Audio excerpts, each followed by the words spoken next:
So to become a better jazz musician, you need to learn jazz standards, but how do you learn jazz standards the smart way? In comes my list process coming right up.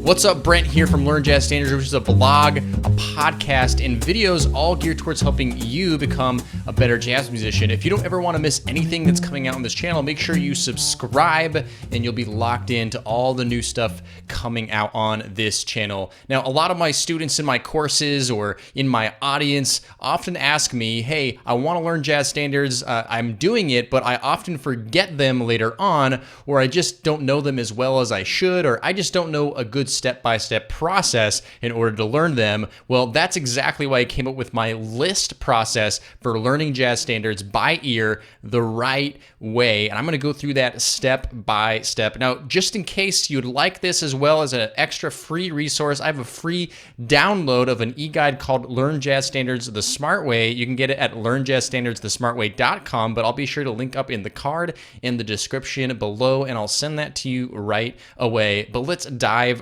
right in. All right, now the first step is listen. Listen to the jazz standard. Now that might seem like an obvious first step, but you'd be surprised how many I hear from that get suggested a standard to learn and just right away start trying to learn on their instrument without actually listening to it. Big mistake. Let's start with listening to the jazz standard. So go ahead and find as many different versions of that jazz standard as you possibly can. If you can find the original version, even better. So if it's a Wayne Shorter tune, find that original one, but then also find other ones around it. Listen to as many as you can from YouTube, from Spotify, Amazon. There's so many resources nowadays for listening to so many different versions of songs. And if it's a Great American Songbook song, I would suggest listening to a Frank Sinatra version or even another vocalist version as well if there are lyrics, because that can help you learn it. All right, step number 2 is to internalize. Now, this piggybacks off of that, but so far we've been talking about passive listening. Like, you're going in on your commute, you're walking around, you're walking your dog, whatever. That's passive listening. But I want to talk about intentional listening. Intentional listening is really important. Now, imagine you're at a movie theater and you sit down and you're just watching that movie for 2 hours. It's pretty remarkable if you think about it that it can hold your attention that long. Well, why don't we do that with music sometimes too? Like, just sit down and really focus on it, because we need to internalize this information. So that's the second step, is internalize. Just really sit down and listen to that jazz standard over and over again and give it your full focus so that you can move on to the next step. Now, the next step is to sing. Singing is incredibly important, and the reason I always suggest to sing before you even touch your instrument, notice that all the steps so far have nothing to do with playing the instrument, is because it proves that you have internalized that information. If you can sing or hum, whistle, anything that you're producing the sound along with the recording, that means that you indeed do know how to play or that material. You've internalized it so that when you do the next step and get it onto your instrument, it's going to be so much easier. So let me do something, for example. Let me do Kenny Dorham's Blue Bossa. I'm going to sing the melody because the melody is the first most obvious thing that we need to sing along with the recording. This is a great beginner standard. I'm actually just going to whistle it because it's a little bit out of my range.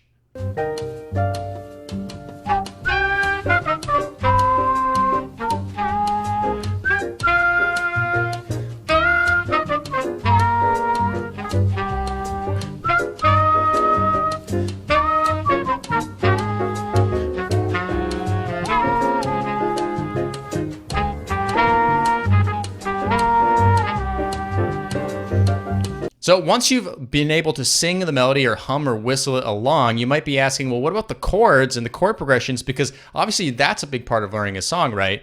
Well, this is a really complicated topic, a really big can of worms of how to actually go about doing that. But the cop-out answer is basically, the more you do this, the more you train yourself to learn chords and chord progressions by ear, the easier it gets, and you'll start recognizing common chord progressions in jazz. So you just got to do a lot of it. But here's a little more advanced tip for you, for those of you who are maybe a little bit more advanced on this level who want to try this. Try singing the bass notes of each chord. Here, I'm going to try it right now on Blue Bossa.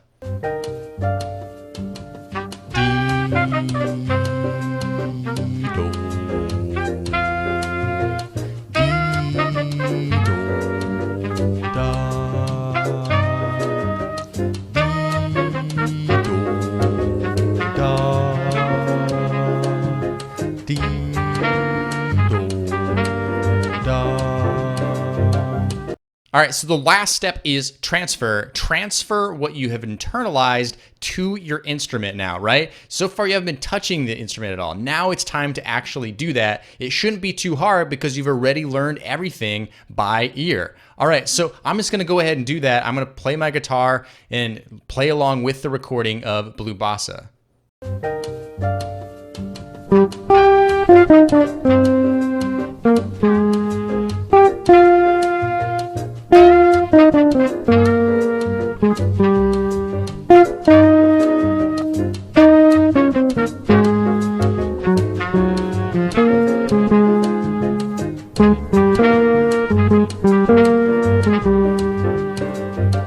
So if you go through all these steps, I guarantee you that you're going to have learned the jazz standard really well and really effectively, and putting in those extra steps and doing that extra work will really pay dividends for you. So remember that I do have this handout, the Learn Jazz Standards, the Smart Way e-guide. If you want to get that, it's learnjazzstandards.thesmartway.com, and I'll link that as well so you can download that. I also include a bonus step in there, so I definitely think it's worth checking out. All right, so here's what I want you to answer in the comments today. How do you learn jazz standards, and how do you think the best way to do that really is? So leave your comment below. Love to hear from you. All right, make sure you subscribe, and I'm going to sign off for now, and I'll see you in the next video.